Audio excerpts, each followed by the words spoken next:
So good morning or good evening to everyone who's calling in for our discussion today. Thanks for joining us. We're going to give people a minute or two to get connected because I think a lot of people are coming in from the waiting room. So please hold tight and we'll get started very momentarily.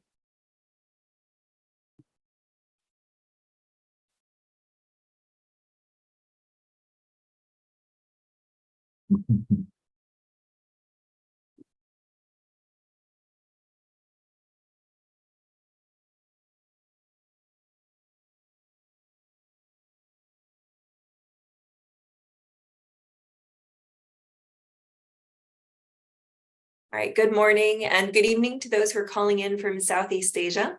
I see we do still have people trickling in from the waiting room, so we're going to get started very shortly with the discussion for today's session. I'll hold tight for another few seconds until we stop seeing the numbers tick up a bit. But thank you all for taking time to join today's discussion. We do hope that we'll have some interaction during the Q&A session, so please feel free to submit your questions through the Q&A box throughout today's discussion, and we'll pull from that when we get to the Q&A portion, which is the last half hour or so of the discussion. And I think that we're probably going to continue getting people coming in, but we're a few minutes past the hour, and it looks like we're momentarily paused with people joining from the waiting rooms. So thank you everyone for joining. For those who haven't met me before, I'm Courtney Weatherby. I'm the Deputy Director for the Southeast Asia Program and the Energy, Water, and Sustainability Program here at the Stimson Center, and I coordinate and manage a lot of the work that we do on conferences, specifically the Mekong-U.S. Partnership Track 1.5 policy dialogues, which all of you are joining us here to discuss today in terms of the key recommendations and takeaways from our most recent policy dialogue. So for those who are not familiar, the policy dialogues are part of the Mekong-U.S. Partnership's human resources and engagement pillar. And so they really have been a series of 7 conferences to date, with one more coming in early 2024, which focus on bringing together a really diverse group of stakeholders from across the Mekong region to focus on solutions to key policy and sustainability challenges in the lower Mekong countries of Cambodia, Laos, Myanmar, Thailand, and Vietnam. So our 7th policy dialogue focused on transboundary water governance and was just held in July in Chiang Rai, Thailand, earlier this year, focusing in really on a range of themes which came up throughout our previous conferences, looking at things like energy and infrastructure, connectivity, human resources, and capacity building. And so this really builds on a lot of the threads which tie the region together and which underpin the region's economic productivity and food security. So sessions at this policy dialogue really focused in on gaps, needs, and challenges and opportunities related to things like regulation and conservation of natural resources, optimization of dam management, policies and institutions related to water management, and nature-based solutions for water governance. So these policy dialogues are always set up to be incredibly interactive. And this time around, we had about 86 people coming together, experts, community representatives from all of the Mekong countries, and a number of international institutions and development partners to really focus in on trying to identify policy recommendations for transboundary water governance needs in the region. About 63% of them in the room came from the Mekong countries, and then about 29% from the United States, and the remainder were coming from other ASEAN countries and other development partners. So really, these 86 people in the room and a few virtual callers and presenters focused on creating a forward-looking set of discussions and recommendations that we're going to talk through and share with you all today, along with some of the key takeaways from specific themes. So with that noted, I'll just sort of again note a housekeeping note. We hope that you'll be interactive with us today during the Q&A portion of the discussion. So please feel free throughout the discussion to post your questions into the Q&A box, and we'll pull from those as we get towards the end of the discussion and can move into towards the end of the presentations and can move into the discussion portion. So with that said, I'm really excited to have an old friend of mine and of the Mekong with us here from the U.S. Department of State to share some opening keynotes. So Julian Kachanoff is the water team lead for the Office of Conservation and Water inside the U.S. Department of State.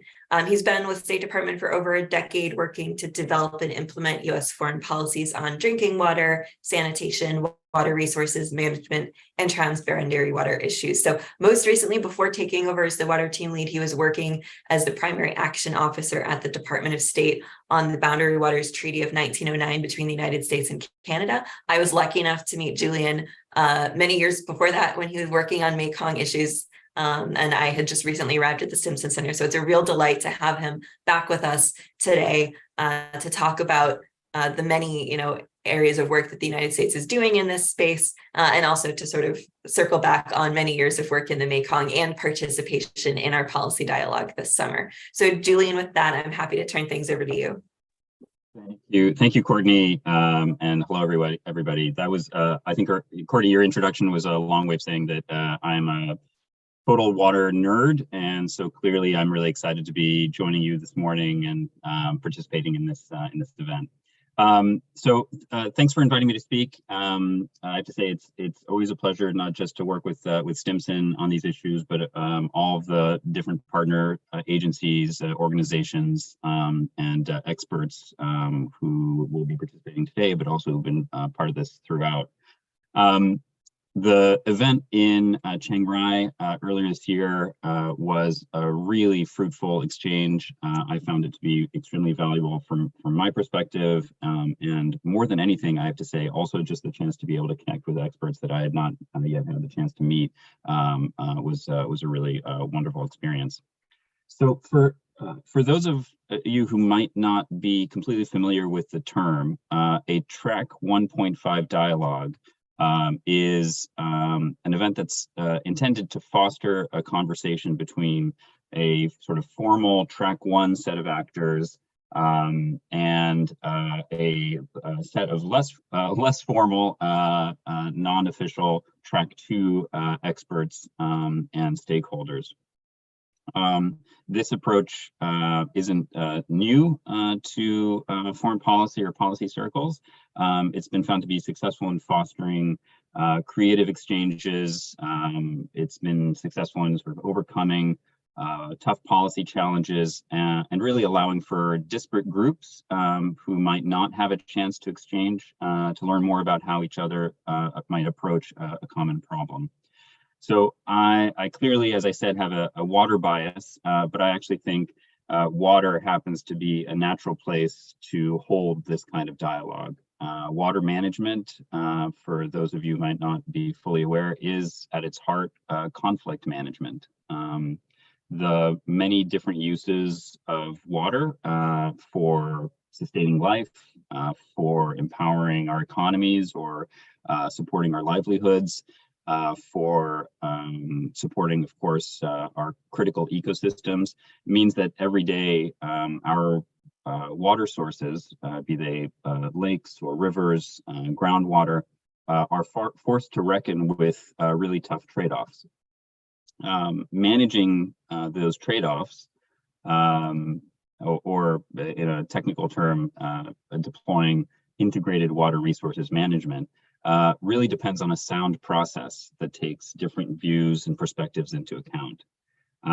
As I'm sure we'll hear from our panel of experts later in the session, the Mekong River is a shining example of a region coming together to cooperate, both to share, protect, and restore a critical shared resource. If you ask any policy expert about the Mekong region, they usually all start from the same place.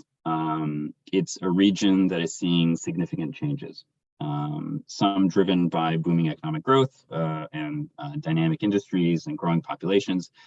Others increasingly are being driven by environmental shifts from both management decisions and the impacts of climate change. So as a result, the region's governments, institutions, and citizens are all currently engaged in really important efforts to capitalize on the huge potential of the region, while also safeguarding the natural resource base that has long defined and sustained the region. So along with my interagency colleagues, I'm really pleased to have been part of a whole of government approach to help advance these issues through what we call the Mekong-U.S. partnership. Through the MUSP, I am in Washington, D.C., so acronyms come naturally. Through the MUSP, the Mekong subregion countries and the United States are working together to promote environmental conservation, protection, including, of course, sustainable water and natural resource management. So, for example, one of the activities that we were just lucky to have earlier this year, in fact, in August, if I'm not mistaken, is the Sister River Partnership, which is one of the key programs that we support under the MUSP. The Sister River Partnership Exchange is a program between the Army Corps of Engineers, along with the Mekong River Commission Secretariat and Mekong River Commission member countries. It was established in 2010, which makes it 13 years at this point.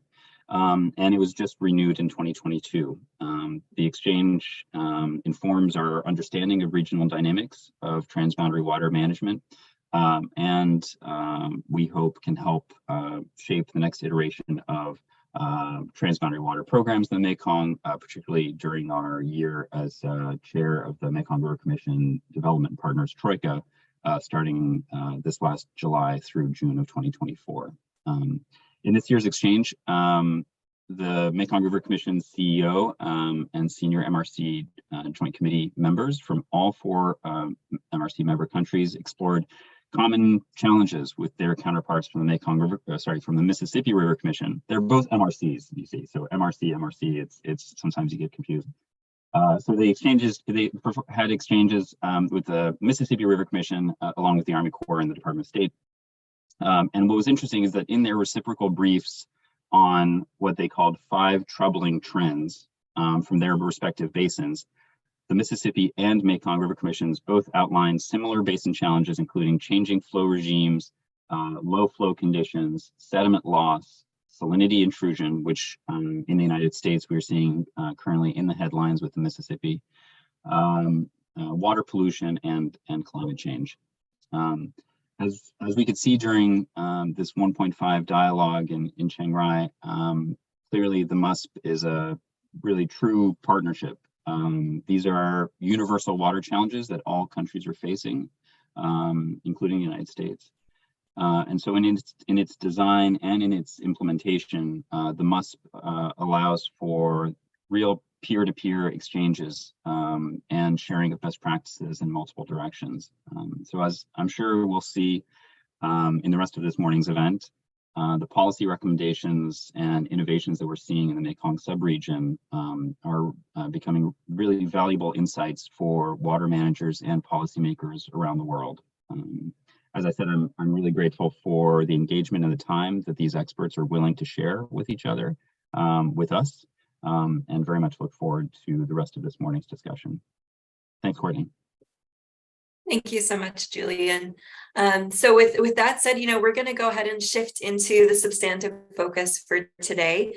As we discussed, we had a range of topics which came up during the policy dialogues, and our experts today are going to focus in on 4 of them from across the many themes. So our first speaker, Yuksung Long, is the Executive Director of the Fisheries Action Coalition team in Cambodia, will be sharing some insights into fisheries. Our second speaker, Anh Ha Huy from WWF in Vietnam, will talk about sand mining challenges and needs in the Mekong. We're going to discuss nature-based solutions with our U.S. Army Corps of Engineers representative, Margaret Owensby, and then wrap up with some comments from Kanika Keo from Oxfam Cambodia on inclusivity in river basin organizations and other engagements around the region. So for those who want to see the full details and recommendations from the report, I'm going to drop the link into the chat here. But first, we're going to kick off with these sort of quick insights from the experts who presented at the conference and participated in the discussion. So as I mentioned, Yuksung Long is joining us from Fisheries Action Coalition Team Cambodia. He's been working on fisheries and natural resource issue sets and livelihood improvements for local communities since 2000, particular focus on fishers, and has been with FACT since 2013, first starting as a program manager, and then moving up to be deputy executive director, and now the executive director. And he's also the founder of the Tonle Sap Lake Waterkeeper Alliance and a member of the US-based international alliance called the Waterkeeper Alliance, which some of you may be familiar with from other river basins and from around the United States. So Seng Long is calling us from travels. He's currently out in one of the coastal provinces in Cambodia with, I think, limited internet connectivity, so he may not turn his video on today. But Seng Long, do you want to unmute yourself and share some of your insights and comments from the fisheries and resource governance themes from the policy dialogue? Okay, good evening, I would say, from the coastal province Cambodian. Thank you so much, Connie. And this is Seng Long, Executive Director from Fishery Action Coalition team.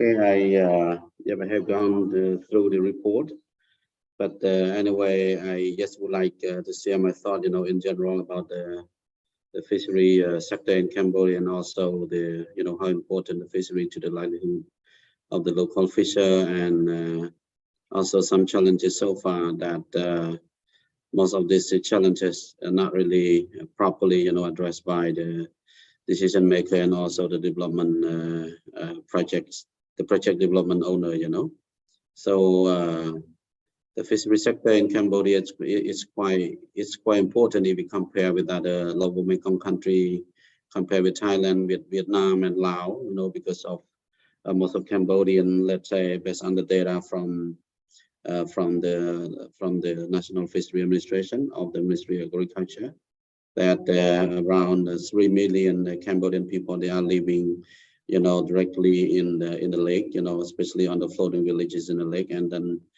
their life are very dependent on the fishery resources from the lake. But so far, within the past, I would say, more than a decade, there have been a number of challenges that are happening, really create a very huge negative impacts on the fishery resources in Cambodia, especially lake. And, I would say one of the most important impact, on the fishery resources in the lake is the impact from the hydropower development project at the Upper Mekong, especially in the Lao part, in Lao PDO side, and also our own, I would say, like the largest ever one in Cambodia, we call Lower Sesan 2. This one is also a very huge negative impact project that create impact, especially, for the fish, for the migratory fish species that they need to migrate up and down, from the upper stream of Mekong to the Tonle Sap Lake. And beside the fish, the impacts on the fish, there is also the impacts on the sedimentation, because sedimentation is also very important for the Cambodian people, especially for those who live along the Mekong bank in Cambodia. And then for sure, the sediment is also very important for people, for the Vietnamese people who live in the Mekong Delta. So, beside this, there is also the challenges with the, with the water flow, water regime. As you could understand that the Tonle Sap has a very direct connection between Mekong and the Tonle Sap, and most of the water, I would say that there is a close connection between Tonle Sap and Mekong. But right now, we don't really see like a natural flow anymore, between the Mekong and the Tonle Sap, and sometimes the water just flow in very late and then flow out, from the lake into the Mekong, back into the Mekong a bit early. And for this year, right now it almost at the end of September, but the water level in the Tonle Sap Lake is still very low and very slow.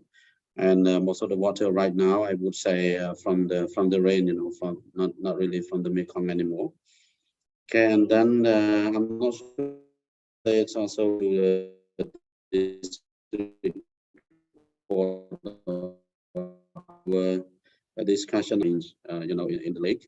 So that's why, the fishery resources in the lake really get the impact from different projects, different sector, different issue, from the climate change, from the hydropower development, and for sure also from the chronic crisis, I would say, especially the chronic,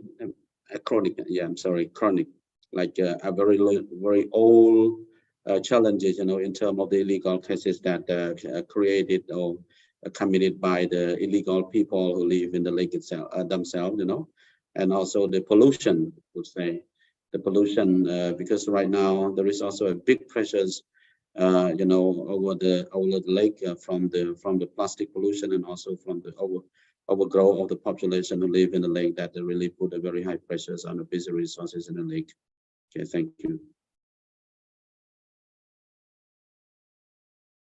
Thank you for that, Seng-Long, and thanks for calling in again while you're on travel doing field engagements out in the provinces in Cambodia. Obviously, these issues, as Julian highlighted, issues of changing flow regimes, issues of climate change, shifts in the way that water is managed in the system are shared challenges. So they're very prominent in the Mekong and vital in the Mekong, where, as Seng-Long mentioned, 3 million people, which is, I think, about 1/5 of Cambodia's total population, are living and relying directly on the Tonle Sap Lake for resources. Obviously, this also has broader implications, not just for the Mekong region, where the Tonle Sap Lake provides inputs for the world's largest freshwater fishery, but also for the world. About 20% of the global fish catch comes from the Mekong. So these issues do have sort of implications and repercussions far beyond the lives and livelihoods of those who are most immediately dependent on them, and finding solutions to address some of the changes or minimize some of the impacts is important. So with that said, we're going to shift and focus a little bit on the other natural resource governance and sort of extractive industry that got a lot of attention at the conference, and which has been gaining, I think, increasing attention around the region in the last few years, in part due to the efforts of Ha Huy Anh and his team with WWF Vietnam, and that's sand mining. So, we talked a little bit about sediment. We know it's important for agriculture. Sand is also a major input for construction. And so when we're looking at changes to the river system, we're not only thinking about climate change, we're not only thinking about dams and the ways that they are impacting things, but we're also thinking about other changes to the resource system, things like sand mining or sediment removal for construction. So Anh is joining us from, I think, Ho Chi Minh City, Vietnam, where he's the national project manager for the Sustainable Sand Management Project with WWF Vietnam, aiming to maintain the key ecological functions of the river and reduce socioeconomic vulnerability to climate change in the Mekong Delta. And Anh has been with WWF Vietnam for about 4 years now. I think he joined in late 2019. But before that, he's worked on a range of environmental issues around the Mekong region, including forest land management and land allocation and governance for minority ethnic groups. So Anh, I'm happy to turn things over to you to share some insights into the sand mining challenges and why this is so important and what can be done to address these challenges. Thank you, Courtney, for reaching WWF on this topic. Thank you I'm Anh from the project, and I'm project manager from WWF Vietnam. Today I will share with all of you about the initial result of the sand budget for the the Mekong Delta. As you see that when we talk about the river, Mekong River, it's not only about the water, about the fish.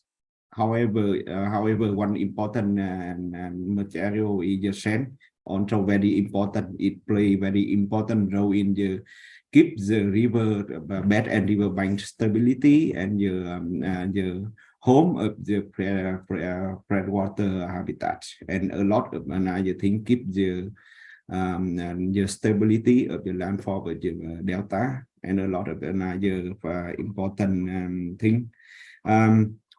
However, many years ago, you often hear, when you hear about the Mekong Delta, you often hear about the climate change, however, one very important driver behind is just over sand extraction and the impact of the too many hydropower dam built in the upper basin not widely known.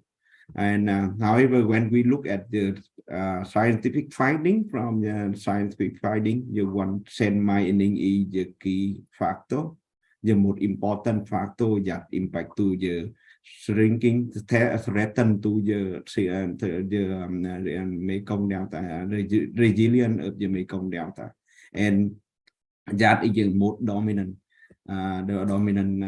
factor and threats, and go in line with the sea level change, the sea level rise, go alike with the another over groundwater water extraction. So it is the key driver to the loss of resilience of Mekong Delta. And to develop the sand budget, you can imagine it look like your bank account, and the credit is the amount of the sand transport from the upper country via Cambodia to the Vietnam, and the debit will be the amount of the sand that the extract within the delta and discharge to the sea, and the balance will be a dynamic balance. That is, however, the problem is due to the lack of the knowledge and also the resource. So there are some small study in the Mekong Delta. However, at the Delta Guai is the first time ever in the Guan Guai we develop the sand budget for the Mekong Delta. So in order to develop the sand budget, we will need to conduct very comprehensive monitoring at the Delta Guai level. For example, measure about the bed load, suspended load, the sand stock, sand extraction, and combine with the numerical modeling. So then we will develop the it will allow us to estimate the current balance of the sand budget in the Mekong Delta, and based on the initial, it shows that the initial results show that the sand budget for the Mekong Delta already very negative, already deficit. Very heavily deficit. The amount of the sand enter the delta is just around 2 to 4 million cubic meter per year. While we 17 more times is of the sand already extracted to the from the extracted to the within the delta, and just very little amount of volume of the sand can reach to the coastal area, and however, the sand that is not only threatened to the Vietnam, also the problem to the another upper country. Like when you extract the sand with in the active river, it will cause a big risk to the trader, risk to your riverbank and riverbed in season. And right now you can see even for the upper country like in Cambodia, Laos or Thailand, you can see many riverbank collapse, or and you can find a lot of the deep hole in the riverbeds. So and this study already, and this is the first time we know about the current balance of the sand budget in Vietnam. However, and you have to have the high potential to support for the policy maker in Vietnam to review the current extraction and manage sand extraction plan in the Mekong Delta to make sure that they can both use the sand in a smart way to support for the economic development, but to avoid some negative impact. Yes, very expensive and very difficult to fix in the future.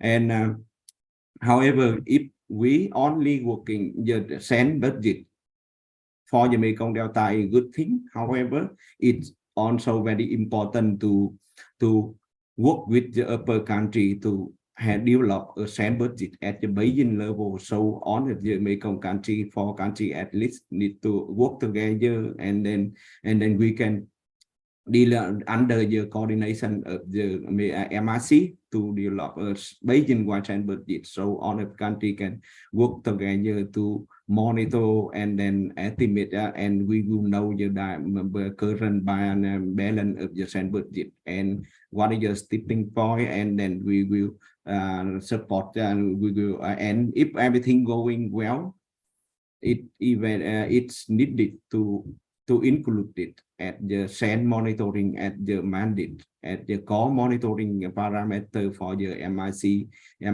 and national country need to also need to include it at the look like the annual monitoring program. So by doing so, it also not only support to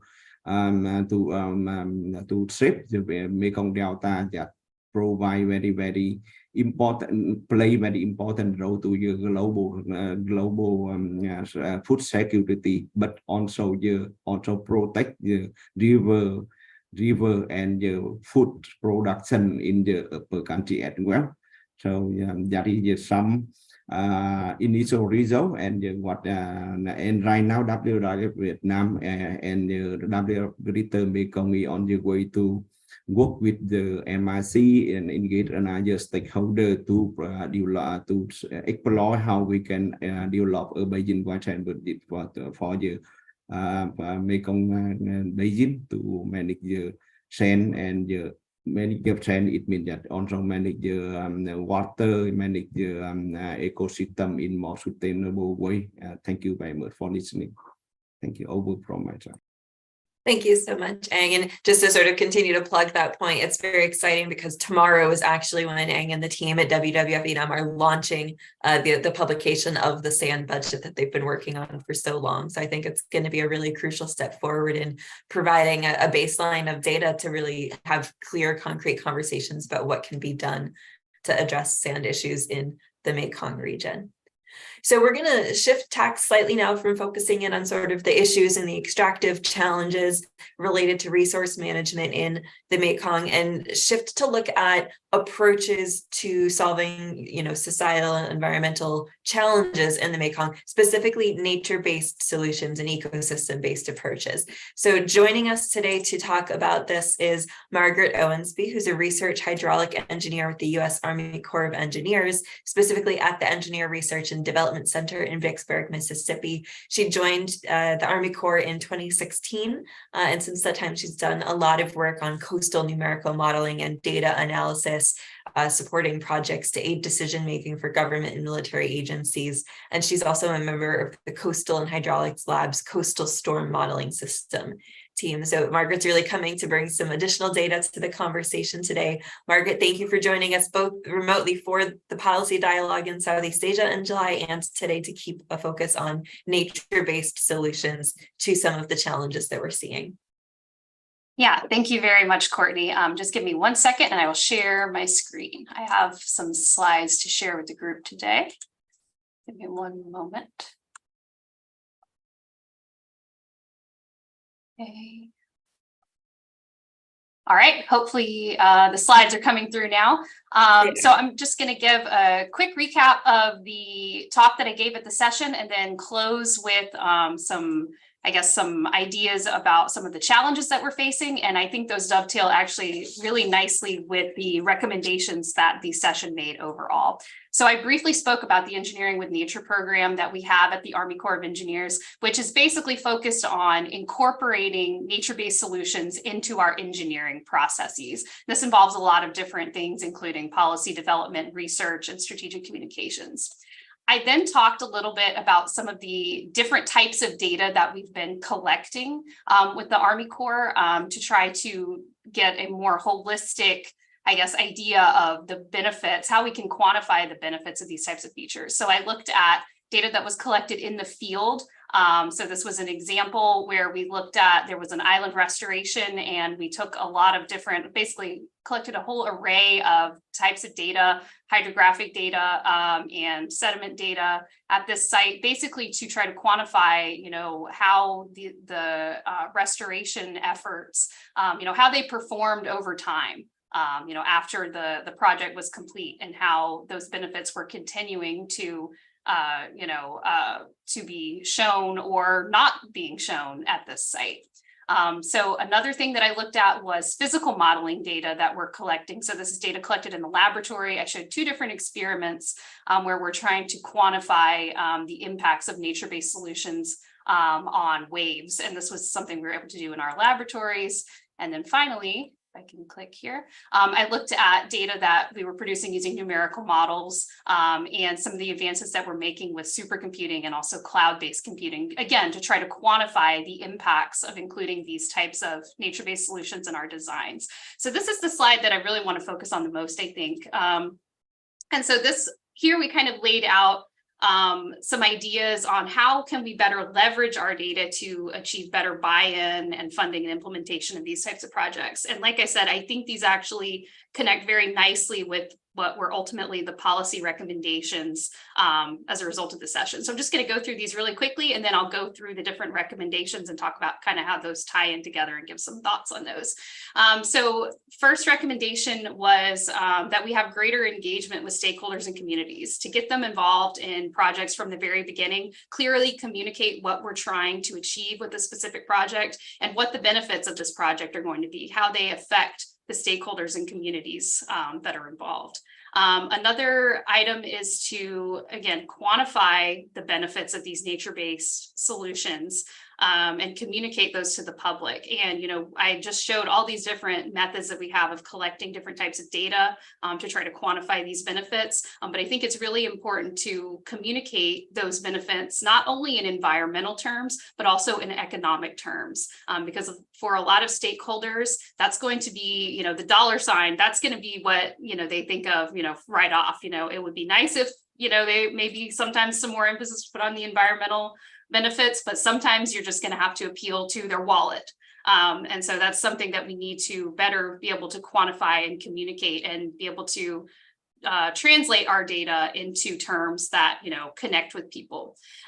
So another thing that I talked about was synthesizing existing data sets to tell a complete story. So again, combining field data and laboratory data and numerical modeling data to kind of get a holistic, you know, I guess, assessment of benefits, making data open source and accessible to the public when at all possible. And then using data to develop guidance and standards that practitioners can use. Something that we hear a lot within the core is that people want to implement these types of features into their designs, but they're not sure how. They haven't received any guidance on that. So I think with the type of research that we're doing, you know, we need to move towards developing those guidance and standards for people to use. Another thing that we recommended was, you know, stronger emphasis on education, you know, not just training for practitioners, but also, you know, getting involved with academia, developing academic curricula. You know, I think academia is, you know, it's obviously a great resource, you know, for collaboration.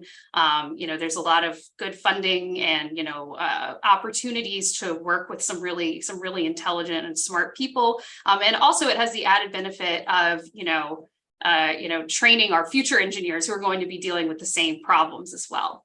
So now I just have a list here of basically the priority issues and policy recommendations that came out of the nature-based solutions session. So I'm just going to go through these really quickly and kind of give a few thoughts on a few of these. So the first of these was that the Mekong River Commission should better articulate the flood pulse process in the Mekong River system and do this through data-driven analyses that emphasize the benefits of the flood pulse for upstream and downstream states. And so again, this kind of ties in with, you know, what I've been saying about, you know, using data-driven analysis, leveraging that data to communicate and share the benefits for, you know, all of the different parties and stakeholders that would be involved here.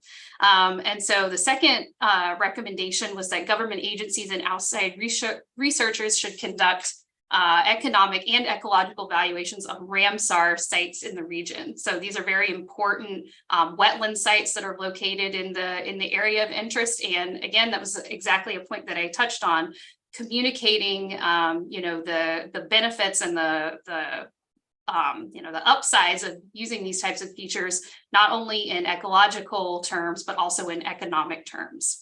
And then the third point, again, is very similar to some of the points that I've already made, clarifying the benefits from nature-based solutions and clearly comparing the impacts and benefits as compared with traditional infrastructure projects. And I think something that's really important that we've seen in the core with a lot of projects is, approaching this from a very honest, an honest place. There are going to be some sites where you might do an analysis to see the viability of a nature-based solution there, and maybe you determine that that's not the right solution for that specific site.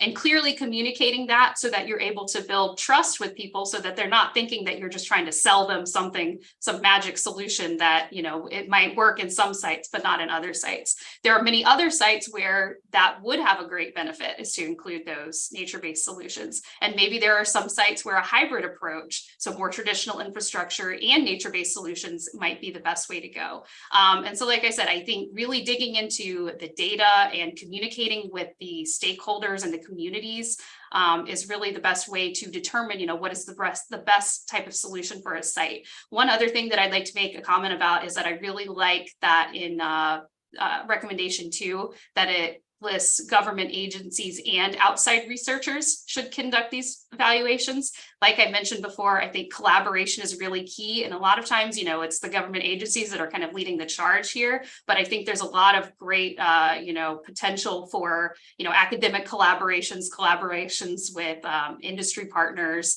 So the more people that we can get involved in solving these tough problems, I definitely think the better. My last closing point that I think I'd like to make is, there are actually a lot of separate little bullet points under each of these policy recommendations in the report, if you get a chance to check them out. Something that I really like about some of the detailed bullet points in there is that just about all of the sub-recommendations include, they include topics about engagement and communication with stakeholders and communities, which, like I said, I think that is absolutely really key to getting the wider acceptance and implementation of nature-based solutions. So I think I'm probably out of time, so I will close it here. Thank you so much, Margaret. And I think that's actually a very good sort of segue into our final commentary on inclusivity from Kanika Keo, because building buy-in requires engaging with people at all levels of a project or process and coming from very different perspectives.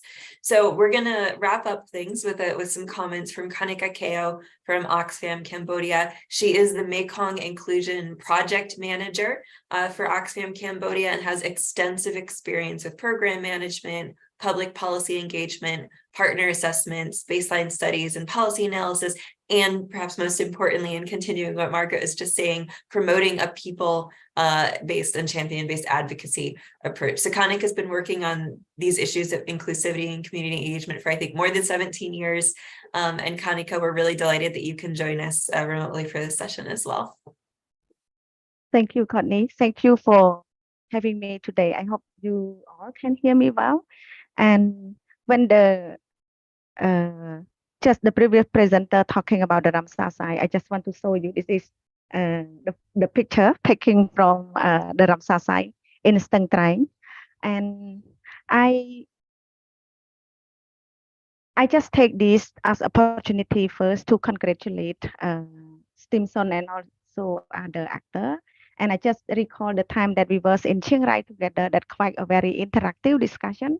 And we all have made the inclusivity. It's not just, we start from, we don't want to make it as a tick the box for us, but we try to make it as a really inclusive.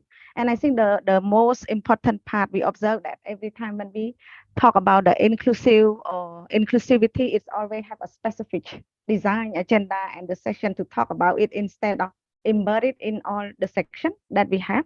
So I would like to say that we start to see it as inclusive. It should be in every aspect of what we are talking, no matter in terms of from the session that we're talking about policy, sand mining, or nature-based solution, but every part of aspect and how we are engaging community and how that different gender and also using that intersectionality to really analyze it for us to be able to design the project that also applicable for everyone. And I read the policy recommendation, I read the report, and we heard a lot in terms of we try to identify the power. So we try to looking at the power dynamics, and we know that we try to put a lot of effort when we're talking about inclusivity, community empowerment. CSO or development partner or government try to promote or empower community to be able to engage, to be able to participate. And at one point, maybe we can also put the shifting aspect, how we also international agency, development partner, private sector and the government could also shifting power. You know, like sometimes when we try to put more in power, and then it maybe put more burden to community because they have to work extra mile. They have to work double to be able for them to empower, to reach to the second stage. At one point, we try to looking at how we can also disempower ourselves at one point for us to be able to meet at at the point where we can also be together, discuss and dialogue and find the policy option and implementation where everyone is benefit. Another aspect that I try to looking at in terms of now we are inclusivity, it's become a modern in this community, in this society. Everyone talking about how we include community, how we include the different ethnic group and also disability into aspect of our design. At one point, we try to see in terms of, are we doing enough? Maybe we also still question ourselves, are we doing enough? We have a good policy, whether that policy have been disseminated to those people who we talk about. We're talking about the policy, the design about the issue of the Mekong. Do we have enough community who are a frontline, who are a riverian community that impact by the changing of the Mekong water level changes, be in the room with us? Are we listen enough to those communities, especially the indigenous community who have safeguarded their natural resource and also the river long times ago? Do we have this? Do we have them enough in the room, or they still marginalized or minority in our platform or our design of the policy discussion?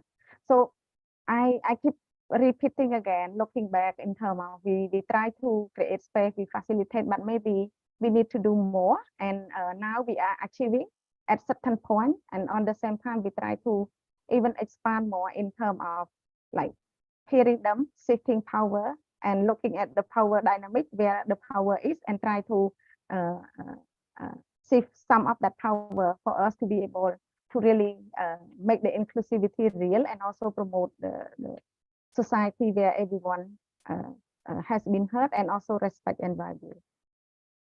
My last point is also we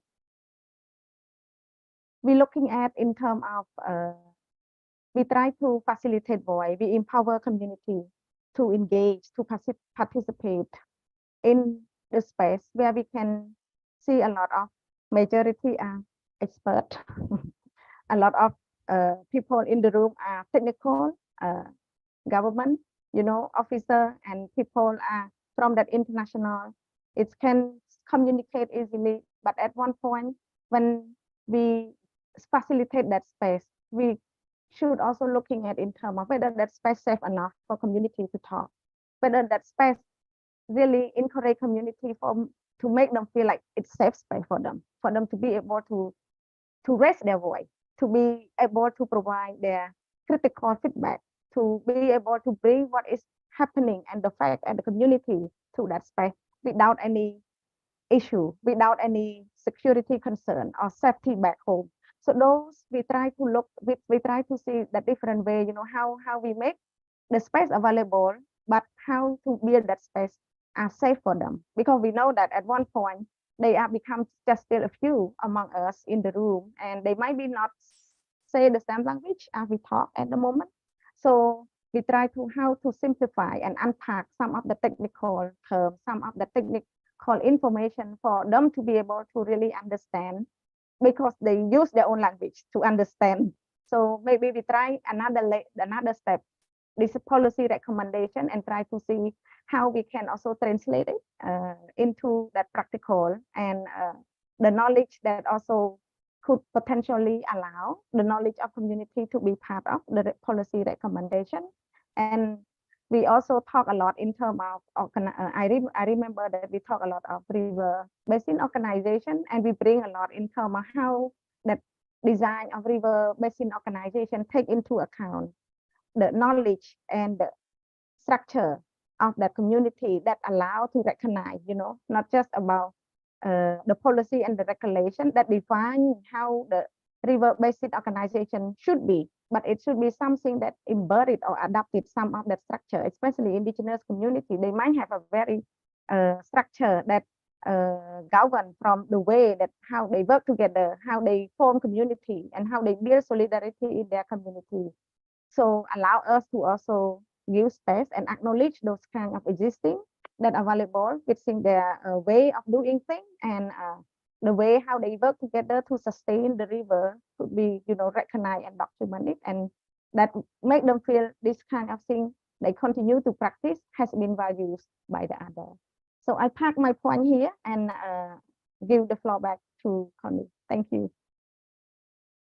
Thank you so much, Kanika. And I think your point, when you were talking about translation, not just between, technical experts and local communities that might speak different languages, getting people on the same page is so important, making sure everyone's talking about the same thing and that they're recognizing the value of having different perspectives on an issue. It reminded me of many discussions at previous conferences as well. And one particular conference also in Chiang Rai earlier this year, where there was a very broad discussion about, what is the difference between knowledge and information and actionable information. And that, there's a lot of inclusivity elements in how to make sure that everything that's being produced and talked about can be turned into action on the ground.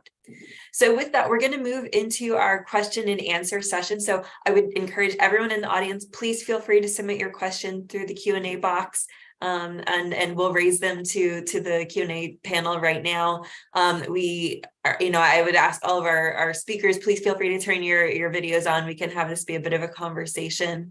And I think we have one question which was asked and which Eng gave a bit of an answer to in text already, but I think that this is a really important question to get a little bit broader discussion. So Eng, I'm going to ask this question again so that we have on the record for everyone listening into the call to talk about the SAN budget a little bit more, and specifically ways that the SAN budget could potentially be implemented. So we had a question from Sarah Rose Jensen asking about government support for implementing and monitoring a SAN budget. Has the government of Vietnam indicated support for the SAN budget and for acting on that? And are there ways that you see to take that approach as it potentially rolls out in Vietnam after your launch tomorrow and apply that to other Mekong countries as well?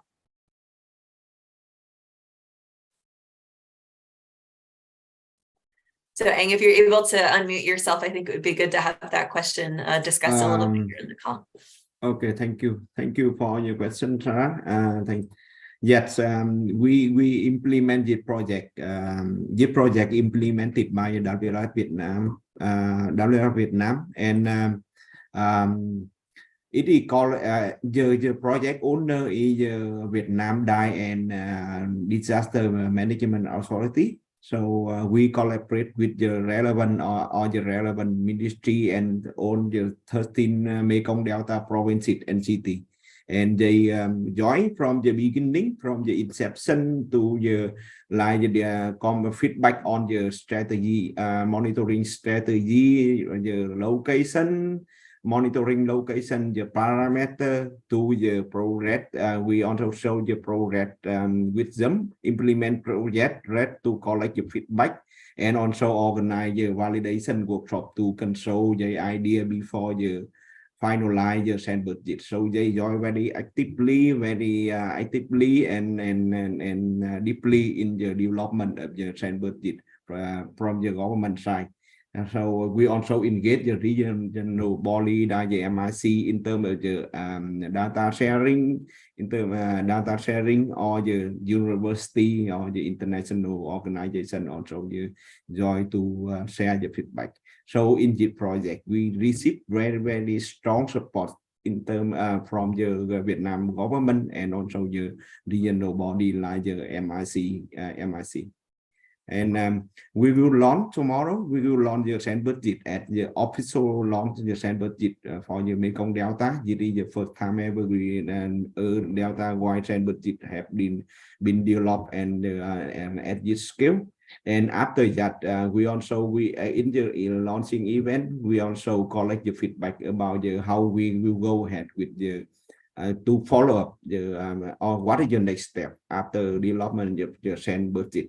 And one idea is right now we are working with engage with the MRC and another stakeholder to find how we can extend the sand budget from the Delta wide to the basin wide level, and that is ongoing and quite positive. Positive right now, and that is all I can say right now, and hope that we can get the endorsement from the MRC and another Mekong country nation to develop a basin wide and the basin wide sand budget in the upcoming year. Thank you very much. Thank you for that, Ang. And I just shared the link for their launch tomorrow into the chat for anyone who's in Southeast Asia and wants to call in. I think it'll be about 1:30 p.m. Indochina time for Thailand, Laos, Cambodia, Vietnam. It's a little bit late at night here in the States, but hopefully we'll be able to look at the follow-ups after the launch. Margaret, I'm going to turn things over to you very briefly for a little bit broader discussion of what is a nature-based solution or how is it defined? I think we got a very good question from the audience about what is the difference in approach in design, and a couple examples of nature-based solutions, because as you pointed out in your presentation as well, there's a real need to do more education and building buy-in into what is a nature-based solution and why is it a good option, because oftentimes when we're looking at engineering approaches to things, people are following the approaches that are proven, that are tested, that are what they were taught in school. So can we hear a little bit more about what defines a nature-based solution, and maybe give one or two concrete examples from how we do those here in the United States? Yeah, absolutely. Thank you for the question. So nature-based solutions are honestly typically defined in contrast with the more traditional, infrastructure types, what we call hard solutions. So, think concrete structures, levees, barriers, what have you, dams in some cases. And so nature-based solutions really incorporate, this kind of, as the description says, natural natural features. So I think maybe it might be best just to give some examples. So some examples that we see in a lot of estuarine systems are mangroves. I showed an example of some of the lab testing that we've done to try to look at the impacts of mangroves on wave attenuation. So if you have a stand of mangroves kind of in your estuary, those roots that are, kind of suspended within the water column with those trees that are planted, those help to, attenuate and reduce the impact of waves on the shoreline or your coastline or your riverbank. And so that helps to prevent erosion for a particular area and protects the riverbank, and in some cases can even slow down flooding. Another example would be, types of marshes that are preserved in specific areas that can sort of act to kind of, absorb, so to speak, some of the water, that might be coming in during a flood event, and kind of naturally processing through that water instead of, putting up this large, barrier where that's going to cause water to pile up.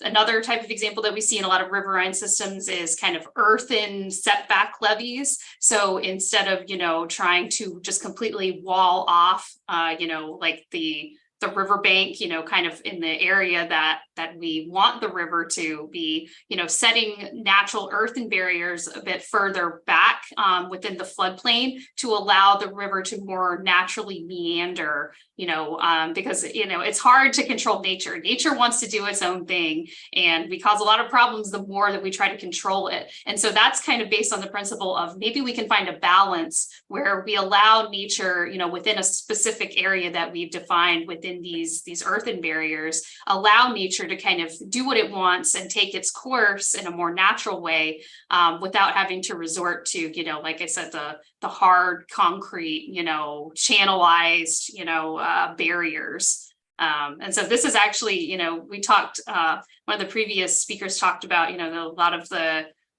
comparisons between, we're dealing with the same problems, you know, in the Mekong and in the United States. This is a big problem in the Mississippi River. There's this constant dialogue within the Corps and other agencies of, you know, how much should we try to control the river, and how much, you know, do we need to let the river kind of take its own course?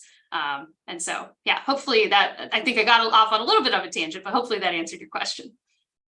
No, thank you for that, Mark. I mean, I think that hopefully helps give some concrete examples for a bit of a pun there on what a nature-based solution would be. I know one of the comments that came up when we had an entire dialogue on nature-based solutions, so not just in water governance, but more broadly, was sort of the challenge and the change in perspective that's needed among a variety of stakeholders about the value of wetlands and other natural processes, because oftentimes wetlands and other areas like that are considered wasted space, especially in urban contexts, but they're not wasted because they're providing a often unrecognized but deeply valuable benefit for the local communities. So getting more information and understanding on that and thinking through how that applies to various other challenges is quite important and useful.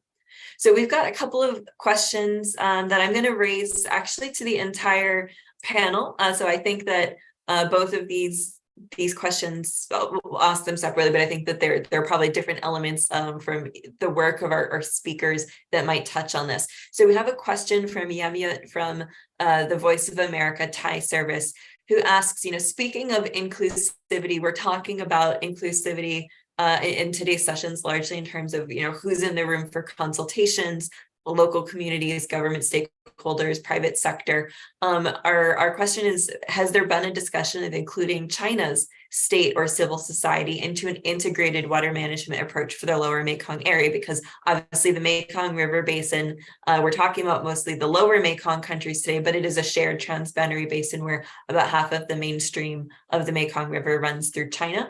So, you know, I'm just going to raise this question to the panel. I can jump in with a couple thoughts if nobody has any to share, but from the work that each of you are doing on sand mining, on fisheries, on you know, community engagement, where do you see a role for China? Is there a space, is there experience you have working with Chinese organizations to make sure that this conversation is happening at the basin-wide scale and not just the local scale?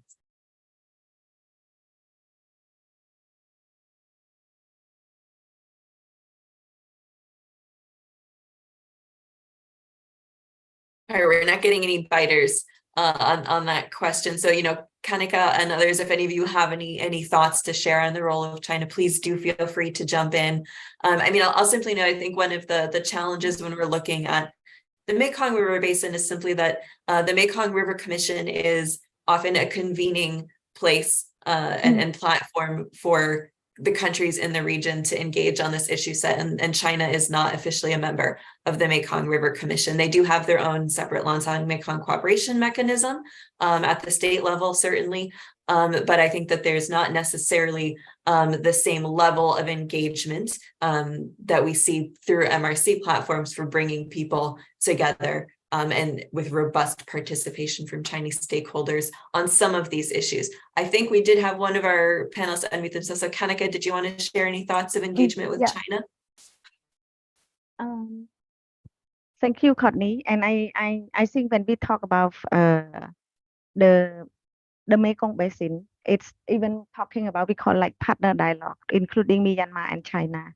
As currently what we see, to me, I feel like it's at least a progress between MRC and the partner dialogue of the Mekong, like China and Myanmar.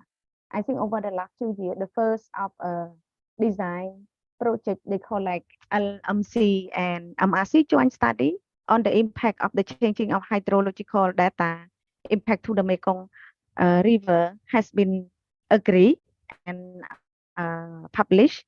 And also now they are moving to the second stage of this study by looking at in terms of the adaptation. What would be that adaptation strategy that would be designed to also support the community, and how to make that impact it really adaptable by the community and also the citizen in the Mekong region, especially we're talking about the like lower basin, like downstream of the Mekong path. And I would say that if we're talking about the inclusivity, it's just not about pressing the bottom and then you can say yes, it's achieved. It is a process. It's starting looking at changing the mindset and the behavior. And from time to time, we need to make it more persistent. I would say like consistent and persistent. When we raise about the inclusivity, we try to, for me, it's progress step by step, even though it could not achieve overnight as what we are expecting to have that inclusive, it like vow for everyone. And we start to bring this dialogue within the different space where we allow and facilitate that kind of communication and messaging out. And I think during that MRC summit this year, early this year, we also together with WWS Oxfam, and we facilitate a session by looking at in terms of how the community mechanism and like fishery community also should be recognized when it's come with when it's the process of study and the development, because we want to MRC or the stakeholder who leads the study and research within the Mekong to recognize those communities who are already exist in their village, the fishery who are having a lot of experience on this to be part of their study. So that's what we try to facilitate the dialogue. And then I think those space have a lot of people in the room, including we also have got a representative from China who also share their speech in the MRC summit this year, and it's come up with a result.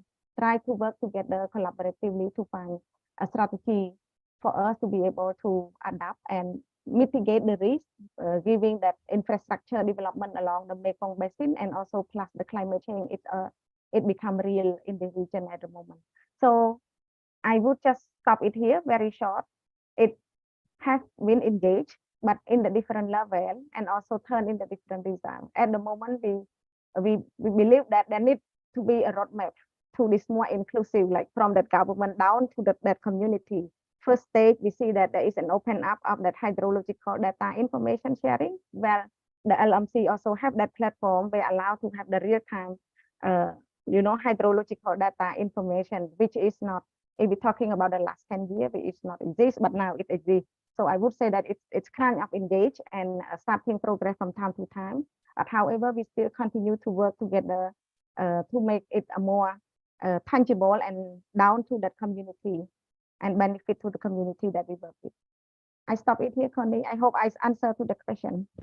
Yeah, thank you for that, Kanik. I think that was a very helpful overview of some of the changes that we've seen in recent years. And I'll just add on to that as well. I think one of the big challenges when we talk about integrated water management at the basin scale more broadly has often been, and this is getting at the final point that Kanika made, a lack of available data or data that may not be shared widely and publicly. And so the steps that we've seen in recent years for the MRC to create first its own data platform and put this all out there in real time and to get data on some of the projects in China has been a step forward. There was an announcement, I think, within the last 2 weeks, about 2 weeks ago, that China is aiming to share more data on dam operations before the end of this year, getting information on what's going on around the basin and having that available at detailed levels and in near real time is key for really looking at how to how to take an integrated approach to management of water in the system. So these are all positive steps. I think, the key challenge and need is to continue that conversation and keep taking those steps forward. And that's really up to sort of the countries in the basin. It's up to the Mekong River Commission. It's up to the national Mekong committees and the others who are involved in sharing and transmitting that information. So I think we've got time left for 1 or 2 more questions here. So I'm going to continue this question on inclusivity. Actually, we had another good question from one of our attendees. So Kanika, this is probably another good question for you, but I would welcome the others on the call also to chime in on how they see this impacting the issues that they are working on in fisheries and sand mining. So the question is, what do you all see as the potential and current challenges to more inclusive planning within and among the Mekong River Commission member countries, and how can they be addressed? So I'm going to let you think about this for a moment, Kanika, and I'm actually going to turn over to Sung-Wong first, and then Ang after, to see if you could share any insights on, where you see the potential and current challenges to inclusive planning within your sector. So Sung-Wong, do you have any thoughts on inclusive planning needs on fisheries issues within the MRC countries?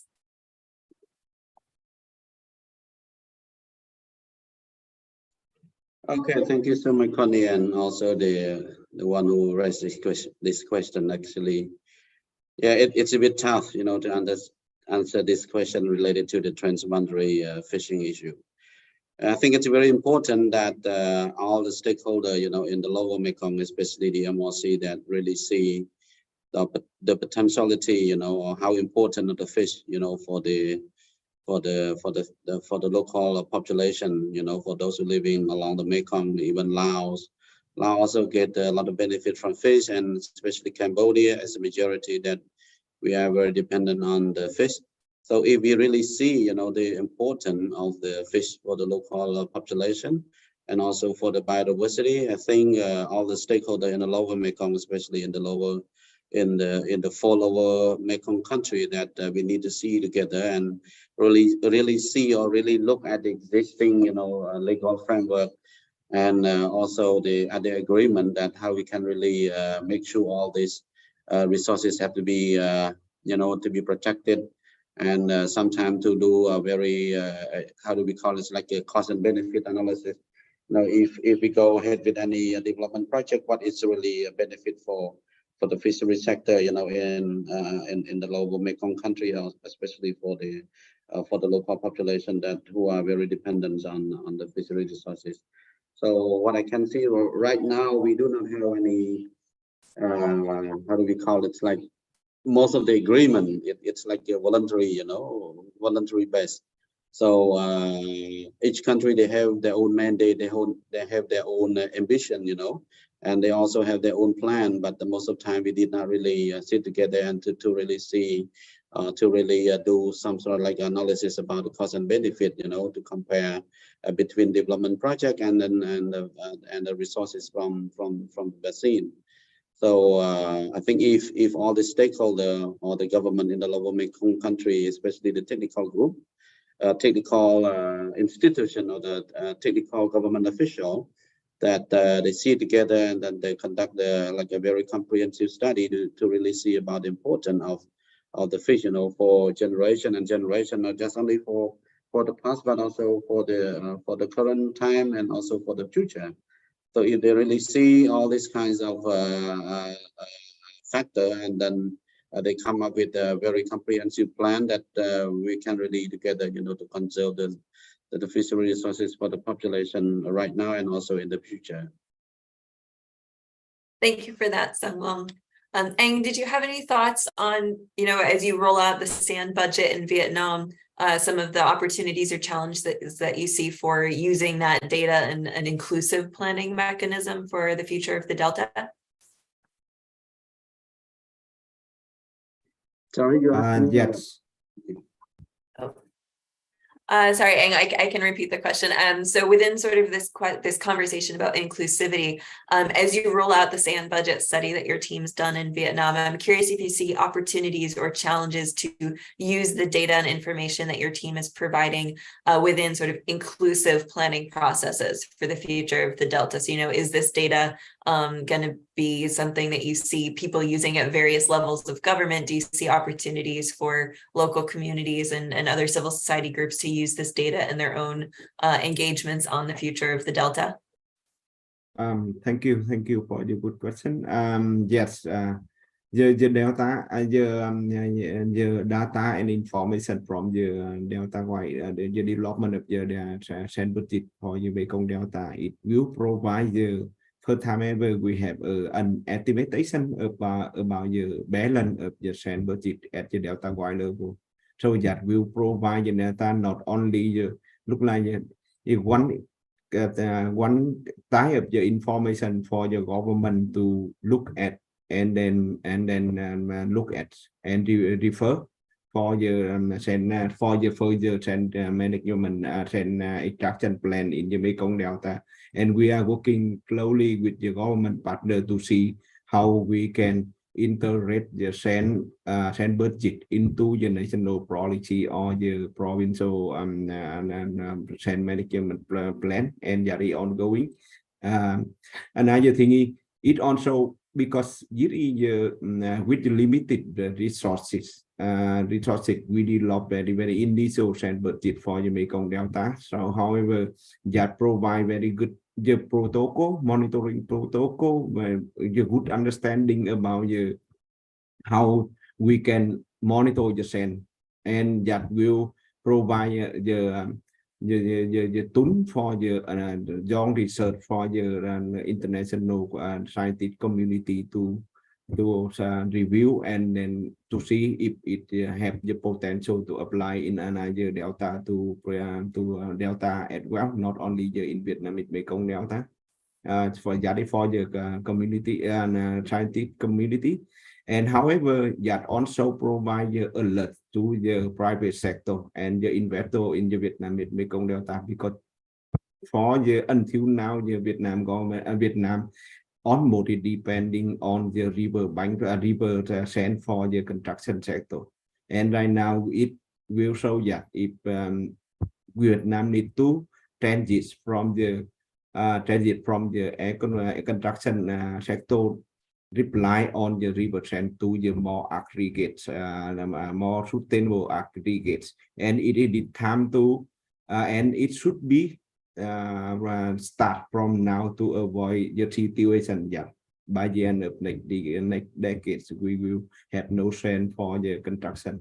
So that we will provide the input for information for the both the integrate into the policy potential and opportunity to integrate into the policy. Another thing is provide the evidence protocol for the scientific community, and also share the information to the private sector and investor to be ready for the future when the sand is very limited or almost out, to avoid it to the economy.